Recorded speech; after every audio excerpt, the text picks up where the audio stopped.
तुम इन सब को कम समझ रहे हो। अकेले वो कमजोर लगते हैं, लेकिन ऐसा है नहीं। हमें ये समझना होगा कि मनुष्य एक ऐसा जीव रूप है जिसमें लाखों करोड़ों व्यक्ति शामिल हैं।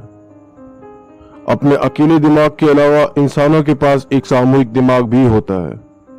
जिस वक्त कोई भी उस सामूहिक दिमाग के खिलाफ खड़ा होता है, वो हार जाता है। Welcome guys to the world of Caesar shot. तो ये video parasite the maxim anime के एक्सप्लेनेशन का सेकंड पार्ट है। तो अगर आपने मेरी लास्ट वीडियो या इस सीरीज की फर्स्ट पार्ट नहीं देखा है तो प्लीज उसे जरूर देख लें ताकि आपको ये वीडियो अच्छे से समझ आ सके। लिंक डिस्क्रिप्शन में दे रखा है।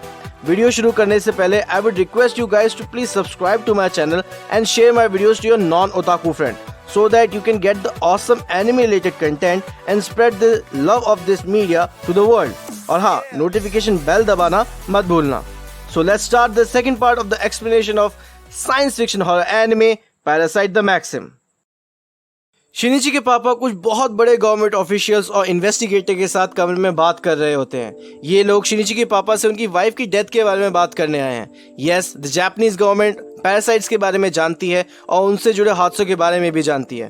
तो जैसा आप भी सोच रहे होंगे, शिनिची के पापा भी उनसे पूछ लेते हैं कि वो लोग इन सभी बातों को ओपनली पब्लिक को क्यों नहीं बता रहे हैं। जिसके जवाब में इन्वेस्टिगेटर बोलते हैं कि गवर्नमेंट के पास अभी पैरासाइट्स के बारे में पूरी इन्फॉर्मेशन नहीं है and as of now they can't even differentiate between a normal human being and a parasite. इसलिए गवर्नमेंट नहीं चाहती है कि किसी भी अधूरी इंफॉर्मेशन की वजह से लोगों में डर और अविश्वास फैल जाए और कुछ गड़बड़ हो जाए, जैसे मास राइट्स। और वैसे भी इतिहास गवाह है, हम इंसानों को छोटी छोटी बातों पे दंगे करने में मजा आता है। शिनिची के पापा पैरासाइट्स की एक स्केच बनाने में हेल्प करते हैं और वो लोग पूरी बात करने के बाद वहां से चले जाते हैं।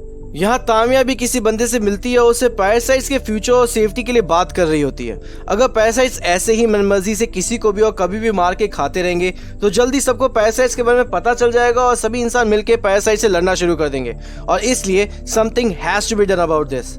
तामिया अभी भी पैरासाइट्स के एग्जिस्टेंस का रीजन ढूंढ रही है, जिसके जवाब में ये बंदा बोलता है कि इंसान पृथ्वी के लिए जहर बन चुके हैं और इस जहर को मिटाना बहुत ज़्यादा ज़रूरी है और पैरासाइट्स यही काम कर रहे हैं। ये सुनने के बाद थोड़ी शर्म आ रही है। सुधर जाओ, सरकारें आती जाती रहेंगी, पॉलिटिकल पार्टी के प्रोपेगेंडा में फंसकर एक दूसरे से लड़ो मत यार। अपने एनवायरनमेंट को बचाने के लिए लड़ो। एक बार समय निकल गया ना तो हमारी आने वाली जनरेशन को ना ये पॉलिटिकल पार्टी बचा पाएगी और ना कोई धर्म बचा पाएगा और फिर बैठ के रोते रहना बस। इन्वेस्टिगेटर्स के जाने के बाद शिनिची के पापा आखिरकार शिनिची को उसकी माँ की सच्चाई बताते हैं और एक्सेप्ट करते हैं कि उसकी माँ की डेथ हो चुकी है। शिनिची के फ्रेंड ताचिकावा, जिसे हिदेओ से प्यार हो गया था, मैंने मेरी लास्ट वीडियो में आपको इसके बारे में बताया था, उसे हिदेओ का बिहेवियर अजीब लगने लगता है। हमेशा इमोशनलेस चेहरा, चेहरे पे कोई भावनीन वगैरह वगैरह, और उसे शक होने लगता है कि हिदेओ में कुछ तो गड़बड़ है। मुरानो शिनिची से फिर उसमें आए चेंजेस के बारे में पूछती है और वो ये भी पूछती है कि वो इतने बदलने की कोशिश क्यों कर रहा है। शिनिची ये सुन के कि उसमें चेंज आ चुका है, वो बदलने की कोशिश कर रहा है एंड ऑल, वो बहुत ज़्यादा परेशान हो चुका है और वो ना चाहते हुए भी मुरानो से लड़ाई कर लेता है। ताचिकावा हिदेओ का पीछा करती है और उसे खुद अपनी आंखों से अपना चेहरा बदलते हुए देखती है। ताचिकावा को अब लगने लगा है कि हिदेओ नॉर्मल इंसान तो नहीं है बल्कि वो कुछ और है। ताचिकावा का भाई एक इन्वेस्टिगेटिव स्केच आर्टिस्ट है और उसने ही शिनिची के पापा की हेल्प से पैरासाइट की स्केच बनाई होती है। ताचिकावा अपने भाई के पास वो स्केच देख लेती है और उससे केस के बारे में पूछने लगती है। बात करते करते उसको विश्वास होने लगता है कि हिदेओ भी वैसा ही एक पैरासाइट है। ताचिकावा अपने भाई को हिदेओ के बारे में तो नहीं बताती है बल्कि वो ये डिसाइड करती है कि वो खुद हिदेओ को इस बारे में कन्फ्रंट करेगी। अगले दिन ताचिकावा हिदेओ से अकेले एक रूम में मिलती है और पूछती है कि कहीं वो लोगों को जान से मार के खाने वाला मॉन्स्टर तो नहीं है। अगर है तो उसे स्कूल से दूर चले जाना चाहिए और कभी वापस नहीं आना चाहिए। Yes, she did that. She practically requested a serial killer, a monster, to reveal his identity and stop killing in an empty space. इसको क्या लगा ये बंदा इसकी बात अच्छे बच्चे की तरह मान जाएगा और बोलेगा yes, I am a monster और I am sorry, मैं आपसे ऐसा कभी नहीं करूंगा, मैं यहाँ से दूर चला जाऊंगा। वाओ! और हिदेओ वही करता है जो आप सब लोग एक्सपेक्ट कर रहे हैं, वो ताचिकावा पे अटैक कर देता है। लेकिन लकीली ताचिकावा बचने के लिए हिदेओ पे पेन थिनर की बोतल फेंक देती है। ये एक सीरियल किलर से लड़ने के लिए कोई चाकू या कुछ और नहीं लेके नहीं आई थी, ये एक पेन थिनर की बोतल लेके आई थी जो प्रैक्टिकली स्पिरिट होती है, जिससे एक नॉर्मल इंसान को कुछ नहीं हो सकता, बट वो एक पैरासाइट है और इस बारे में उसको कुछ पता भी नहीं होता। और हिदेओ उस बोतल का हवा में फोड़ देता है और पेन थिनर उसके अंदर चला जाता है और इस वजह से उसकी सेल्स जलने लग जाती है। ताचिकावा इस मोमेंट का फायदा उठा के खिड़की से बाहर निकल जाती है और नीचे गिर जाती है और वो हिदेयो से बच जाती है। कैन यू इमेजिन, ये लड़की सच में बच जाती है इस वजह से। ये बंदी मरी नहीं, वरना इस बंदी का मरना तय था यार। पेन थिनर की वजह से हिदेयो वापस अपनी इंसानी चेहरा रीगेन नहीं कर पाता है और साथ में उसका दिमाग भी खराब होने लग जाता है और इसलिए वो अपने रास्ते में आने वाले सभी लोगों को जान से मारना शुरू कर देता है। This section is the goriest part of this whole anime. खून ही खून है भाई साहब इस पार्ट में। मिगी को पता चल चुका है कि हिदेयो बावला हो चुका है और वो लोगों को जान से मार रहा है। स्कूल को इवैक्यूएट करने का ऑर्डर दे दिया गया है और सब बाहर भी आ गए हैं सिवाय मुरानो की क्लास के। और शिनिची टेंशन में मुरानो को ढूंढने की कोशिश करने लगता है। वैसे Migi doesn't want to do that क्योंकि वो बिना मतलब हिदेयो से लड़ना नहीं चाहता है, लेकिन शिनिची तो शिनिची है। तभी मुरानो की क्लास भी स्कूल से बाहर आ जाती है, लेकिन उनमें मुरानो नहीं होती है और इसलिए शिनिची मुरानो के लिए बहुत ज़्यादा डर जाता है और उसकी क्लास की तरफ भागने लगता है। रास्ते में एक ऐसी गैलरी आती है जिसमें बहुत सारा खून और लाशें पड़ी होती है and he has to cross this gallery to reach Murano. He hold himself and cross the gallery and found Murano with 2 other kids cowering in a corner.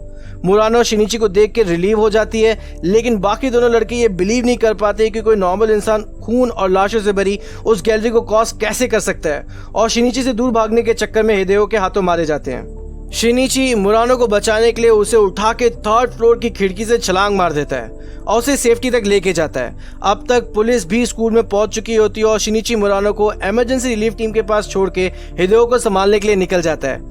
मिगी अभी भी इस चीज़ के खिलाफ है, वो हिदेयो से लड़ना नहीं चाहता है और उसके हिसाब से पुलिस हिदेयो की इस घायल स्टेट में उसको बड़े आराम से संभाल भी सकती है, लेकिन शिनिची ऐसा नहीं चाहता है। He thinks because he knew what Hideyo was and still didn't do anything, इस वजह से जो भी कुछ हुआ है वो उसकी खुद की गलती है और हिदेयो को उसको खुद ही संभालना पड़ेगा। हिदेयो इस दौरान में कुछ पुलिस ऑफिसर्स को भी जान से मार देता है और रूफ की तरफ बढ़ने लगता है। ये बात शिनिची पुलिस के थ्रू सुन लेता है और हिदेयो को मारने के लिए वो स्कूल से कम 300 मीटर दूर एक बिल्डिंग पे चढ़ जाता है जहां से स्कूल की छत बिल्कुल साफ दिखाई दे रही होती है। जैसे ही हिदेयो छत पे पहुंचता है उसके पता चलने से पहले ही शिनिची मिगी की हेल्प से एक पत्थर इतनी जोर से फेंकता है कि वो हिदेयो की चेस्ट और हार्ट को चीरता हुआ आर पार निकल जाता है और हिदेयो वहीं मारा जाता है। इस पूरे हादसे में कुल 17 लोगों की मौत हुई थी, लेकिन फिर भी मीडिया में कोई भी पैरासाइट से रिलेटेड न्यूज़ नहीं होती है। They pin this whole incident on a drug addict kid with a forged identity. ये बात शिनिची को काफ़ी गुस्सा दिला देती है कि गवर्नमेंट अभी भी पैरासाइट्स के एग्जिस्टेंस की बात पब्लिक से छुपा रही है। For which Migi says the same thing as what investigators told Shinichi's father कि इस इंफॉर्मेशन को खोलने से सिर्फ पैनिक और हिस्टेरिया ही फैलेगा क्योंकि इंसानों के पास ऐसा कोई तरीका नहीं है जिससे वो पता लगा सके कि कौन पैरासाइट है और कौन नहीं। इसके लिए शिनिची सजेस्ट करता है कि उन्हें इस काम में पुलिस की हेल्प करनी चाहिए। मिगी इस बात से साफ मना कर देता है। Migi can't stand to become a tool for anyone's personal gain.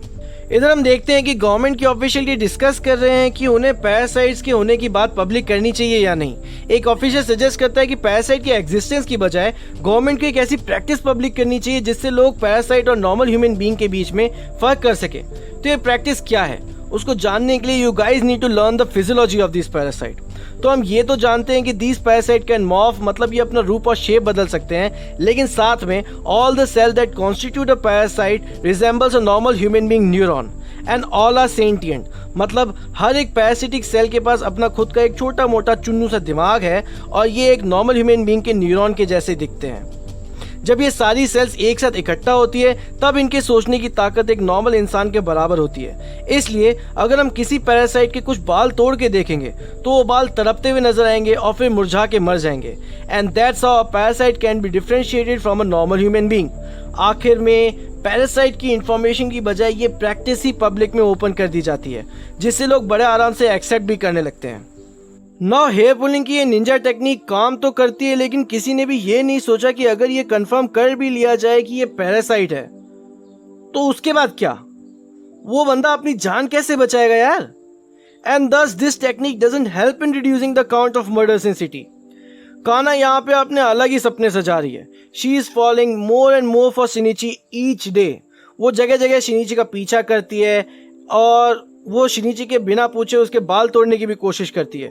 शिनिची उसको पकड़ लेता है लेकिन फिर भी वो उसके बाल तोड़ने देता है। एंड टू अवर एंड काना सरप्राइज कुछ नहीं होता है। अब पैरासाइट उसके हाथ में, उसके सर में थोड़ी। हाँ, अगर ये उसके हाथ के बाल तोड़ती तो बात अलग होती। वैसे एनिमे कैरेक्टर्स के बॉडी हेयर होते हैं, आई डोंट नो, मुझे तो ये सारे बहुत ज्यादा चिकने ही दिखते हैं यार हमेशा।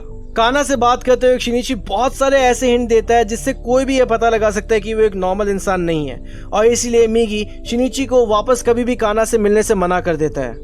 कितना डिमांडिंग है ना यार ये। शिनिची मिगी को समझाता है कि वो ऐसा नहीं कर सकता है। काना की पैरासाइट्स को फील करने वाली एबिलिटी की वजह से वो कभी ना कभी प्रॉब्लम में पड़ेगी, and he has to save her if this happens. He can't let anyone he knows die. और वो मिगी से वादा करता है कि वो नेक्स्ट टाइम काना से बात करते वक्त ज्यादा ध्यान रखेगा। Okay, now a quiz time.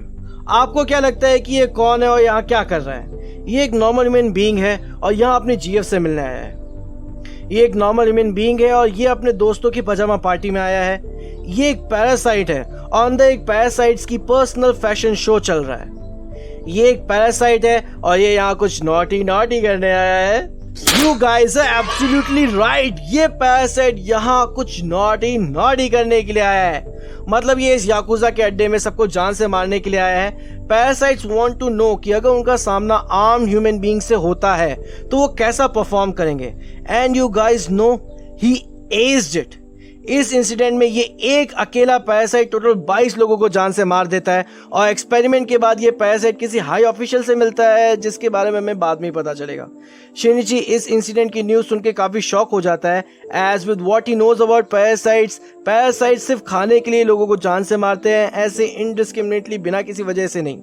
शिनिची Kana के बुलाने पर उसके एरिया में मिलने के लिए जाता है, और जब वो उसका वेट कर रहा होता है तब मिगी को उसके आसपास 8 पैरासाइट फील होते हैं। ढूंढने के बाद पता लगता है कि ये पैरासाइट लोगों की भीड़ के बीच में मेयर के इलेक्शन के लिए कैंपेन कर रहे होते हैं, और यहाँ वो पैरासाइट भी प्रेजेंट होता है जिसने याकुजा के अड्डे पे हमला किया होता है, और वो हाई ऑफिशियल एक्चुअल में मेयर कैंडिडेट होता है। Shinichi can't accept the idea कि कोई पैरासाइट मेयर बने, बट सेफ्टी के लिए शिनिची वहाँ से निकल जाता है। मिगी पैरासाइट्स की एक ग्रुप जिसका हेड होरिकावा ताकेशी है, इनके इलेक्शन में खड़े होने की बात से काफ़ी एक्साइटेड है। अकॉर्डिंग टू हिम किसी पैरासाइट के ऐसा करने के सिर्फ 2 ही रीज़न हो सकते हैं। एक कि वो पैरासाइट जेन्युइनली ह्यूमन सोसाइटी और पॉलिटिक्स में इंटरेस्टेड हो, और दूसरा कि वो अथॉरिटी की मदद से पैरासाइट्स के लिए एक सेफ हेवन बनाने की कोशिश कर रहा हो जहाँ पैरासाइट सेफली रह सके और लोगों को खा सके। शिनिची नोज कि अगर पैरासाइट ऑर्गेनाइज हो जाते हैं तो वो और भी बड़ा खतरा बन जाएंगे, और इसलिए शिनिची काना की सेफ्टी के लिए काफ़ी टेंशन में आ जाता है, और वो डिसाइड करता है कि वो मिगी के सोने के बाद काना को सब कुछ सच सच बता देगा। काना को शिनिची की आधी बातें झूठी लगती हैं ताकि काना उसका पीछा करना छोड़ दे।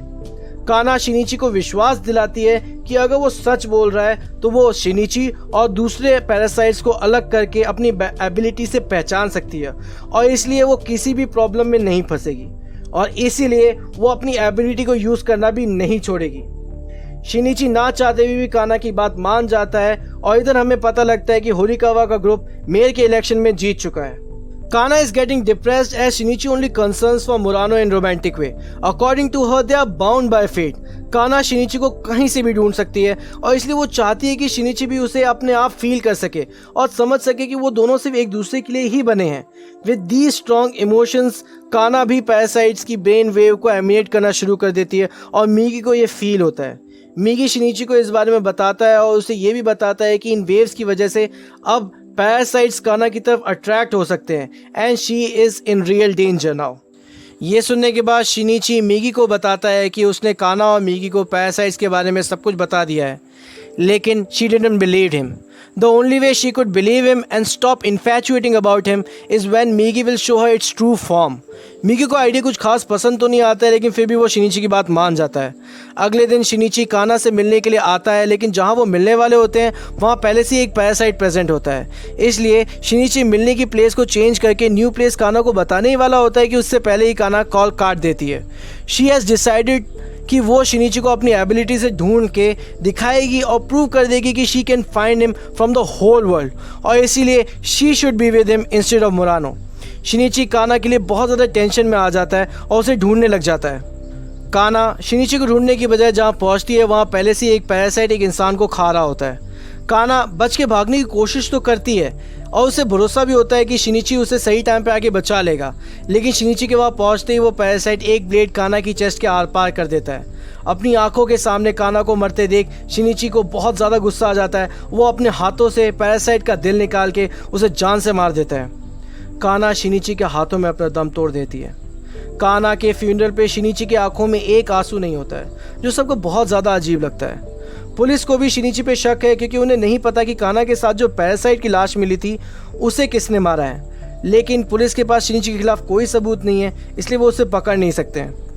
होरिकावा के ग्रुप में भी उस पैरासाइट की डेथ पे डिस्कशन हो रहा होता है। इस ग्रुप में तामिया भी प्रेजेंट है एंड शी टेल्स एवरीबॉडी कि उस पैरासाइट को जान से मारने वाला और कोई नहीं शिनिची है।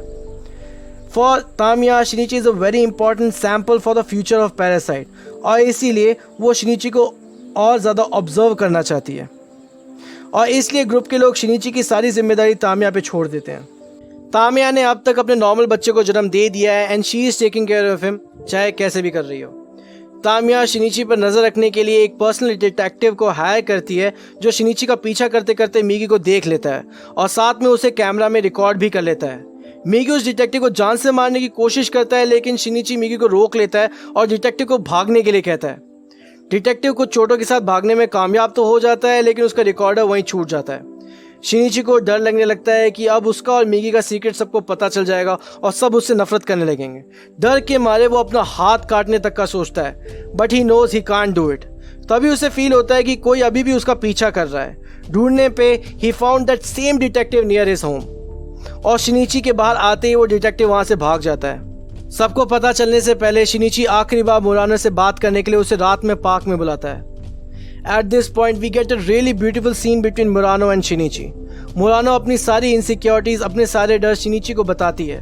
उसे समझ में नहीं आ रहा है कि क्यों शिनिची आजकल उसे कुछ नहीं बताता है, क्या वो उस पर ट्रस्ट नहीं कर पा रहा है। और यहाँ शिनिची मुरानो को सब कुछ बताना चाहता है, लेकिन मेगी की वजह से वो उसे कुछ नहीं बोल पा रहा है। He can't put her life in danger, और उसे अपने सारे इमोशंस अपने अंदर दबाने पड़ते हैं। And this make both of them really sad, but they can't do anything about it.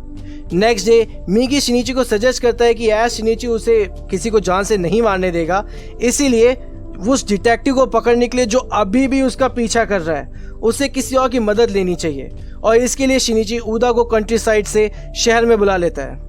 इधर डिटेक्टिव शिनिची पे अपनी रिपोर्ट तामिया को देता है और तामिया उसकी रिपोर्ट को बकवास कहकर उसे आगे की इन्वेस्टिगेशन करने से मना कर देती है, लेकिन डिटेक्टिव ऐसा नहीं करना चाहता है और वो अभी भी शिनिची का पीछा करता है। शिनिची और उदा डिटेक्टिव को पकड़ लेते हैं और उसे एक खाली जगह लेके जाते हैं, जहाँ शिनिची उसे अपनी पूरी कहानी सुनाता है और उसे रिक्वेस्ट करता है कि वो किसी को भी उसका सीक्रेट ना बताए। शिनिची की कहानी सुनने के बाद डिटेक्टिव शिनिची को खुद से पहले मैनकाइंड का सोचते हुए खुद को सरेंडर करने के लिए कहता है, चाहे उसके लिए उसे अपनी लाइफ को ही सेक्रीफाइस क्यों ना करना पड़े और एंडलेस एक्सपेरिमेंट्स क्यों ना सहने पड़े। मिगी ये सुन के बहुत ज़्यादा चिढ़ जाता है और डिटेक्टिव को उसकी सिचुएशन याद दिलाता है। मिगी जिंदा रहने के लिए कुछ भी कर सकता है और इसलिए वो शिनिची को कभी भी एक लैब रैट नहीं बनने देगा। इसके लिए मिगी को चाहे डिटेक्टिव की जान ही क्यों ना लेनी पड़े, और इस समय डिटेक्टिव को सिर्फ और सिर्फ शिनिची ही बचा रहा है।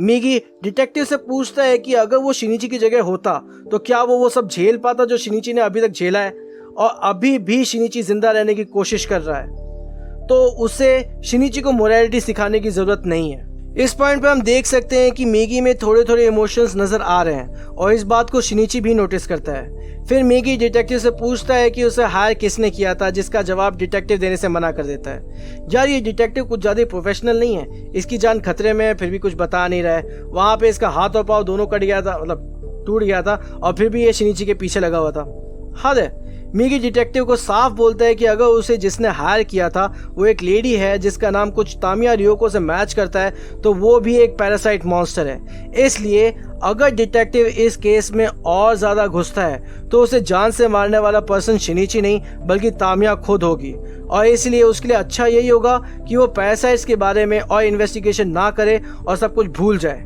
रात में तामिया खुद शिनिची को कॉल करके अगले दिन उसे मिलने के लिए बुलाती है ताकि वो दोनों एक दूसरे के साथ कुछ इन्फॉर्मेशन शेयर कर सकें।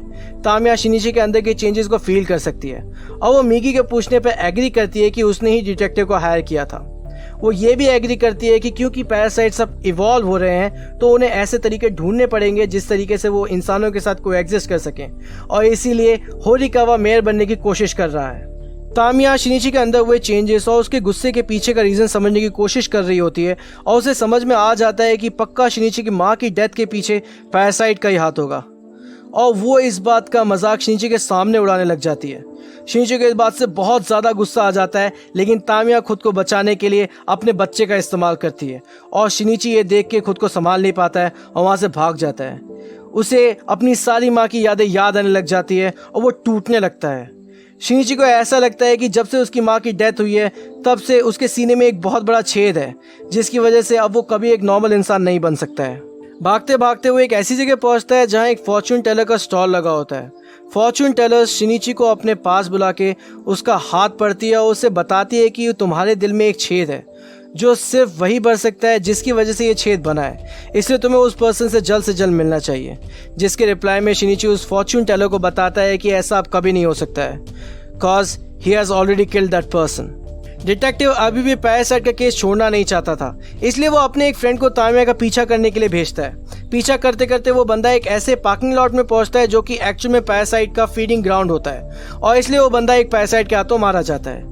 डिटेक्टिव अपने फ्रेंड को ढूंढने के लिए शिनिची को अपने साथ उस पार्किंग लॉट में लेके आता है और उसी समय वहाँ एक दूसरा पैरासाइट अपने साथ एक लड़की को खाने के लिए लेके आता है। शिनिची अपने आप को रोक नहीं पाता, उस लड़की को बचाने की कोशिश करता है बट वो फेल हो जाता है। उसके बाद शिनिची और वो पैरासाइट एक दूसरे से लड़ाई करते हैं जिसमें शिनिची उस पैरासाइट को जान से मार देता है।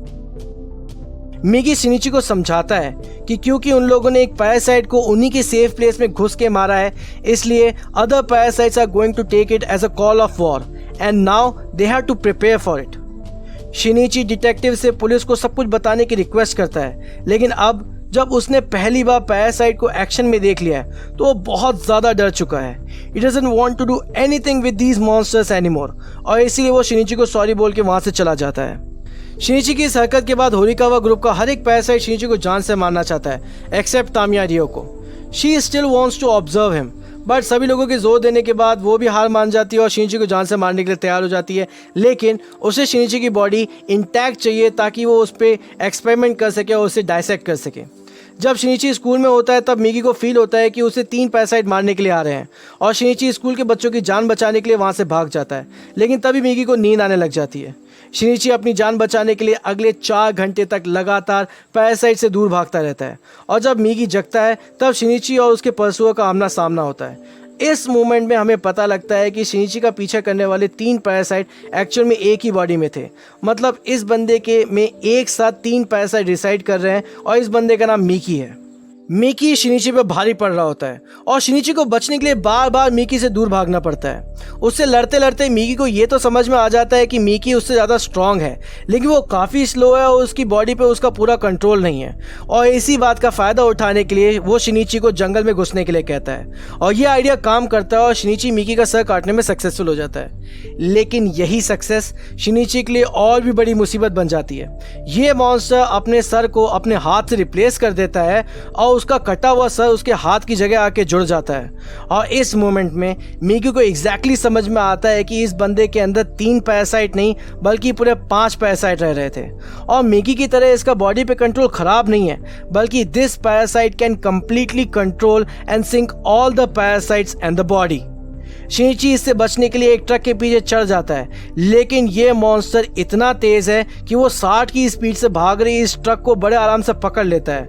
मिगी सही टाइम पे स्टीयरिंग व्हील को घुमा देता है, जिस वजह से ये मॉन्स्टर एक सामने आने वाले ट्रक से टकरा जाता है और शिनिची अपनी जान बचाने में सक्सेसफुल हो जाता है। यहाँ पैरासाइट्स डिटेक्टिव के घर में घुस के उसके पूरे परिवार को जान से मार देते हैं, उसकी बेटी, उसकी बीवी, सबको। और क्योंकि डिटेक्टिव उस समय घर से बाहर होता है इसलिए वो बच जाता है। बदले की आग में जलते हुए डिटेक्टिव पुलिस को पैरासाइट के बारे में सब कुछ बता देता है, लेकिन अपने बयान में शिनिची का नाम जानबूझ के वो छुपा के रखता है। At Horikawa group meeting Tamiya is really concern कि पैरासाइट से वो डिटेक्टिव कैसे बच गया। उन्हें उसे भी जान से मार देना चाहिए था। बाकी लोगों को ये बात कुछ खास सीरियस नहीं लगती है, लेकिन तामिया जानती है कि इंसान चाहे अकेले कमज़ोर हों, लेकिन एक साथ वो बहुत बड़ा खतरा बन सकते हैं और इंसानों को साथ में लाने के लिए कभी कभी एक चिंगारी ही काफ़ी होती है। बाकी सभी पैरासाइट्स को ये फील होने लगता है कि तामिया इंसानों को लेकर कुछ ज़्यादा इमोशनल हो रही है और इसलिए वो लोग तामिया को जान से मारने का डिसीजन ले लेते हैं। डिटेक्टिव भी बदले की आग में जलते हुए तामिया को जान से मारने का ठान लेता है और पुलिस से भाग जाता है। रात में तामिया अकेले जा रही होती है कि तभी कुछ लोग उसे घेर लेते हैं। तो ये लोग कौन हैं और तामिया का आखिर क्या होगा? क्या होरिकावा ग्रुप ऐसे ही लोगों को बड़े आराम से मारता रहेगा और खाता रहेगा, या फिर इंसान मिलकर सभी पैरासाइट से लड़ेंगे और इनका सफाया कर देंगे? और इन सभी सिचुएशंस के बीच में हमारे प्रोटैगनिस्ट शिनिची और मिगी क्या करेंगे? ये जानने के लिए मेरी नेक्स्ट वीडियो, इस सीरीज का लास्ट पार्ट मतलब पार्ट 3 जरूर देखिएगा। It's the finale, so I assure you it's gonna be epic and will make you force you to think about your place in this world and in this universe. तो अगर आपको मेरी ये video पसंद आई तो please इस video को like और शेयर ज़रूर करें ताकि हमारे ये चैनल और लोगों तक पहुंच सके। अगर आपके पास इस वीडियो से रिलेटेड कोई भी ओपिनियन या कोई भी सजेशन हो तो प्लीज़ मुझे कमेंट बॉक्स में ज़रूर बताइए। I really love to read your thoughts. और अगर आपको ऐसा ही ऑसम एनिमे रिलेटेड कंटेंट पसंद हो तो प्लीज़ मेरे इस चैनल को सब्सक्राइब करें और साथ में नोटिफिकेशन बेल भी दबाना मत भूलना। तो अब मैं आपको मेरी next video parasite the maxim anime के एक्सप्लेनेशन का थर्ड और फाइनल पार्ट में मिलूंगा। और तब तक के लिए this is your Caesar from the world of Caesar shot and you have been shot. Peace out.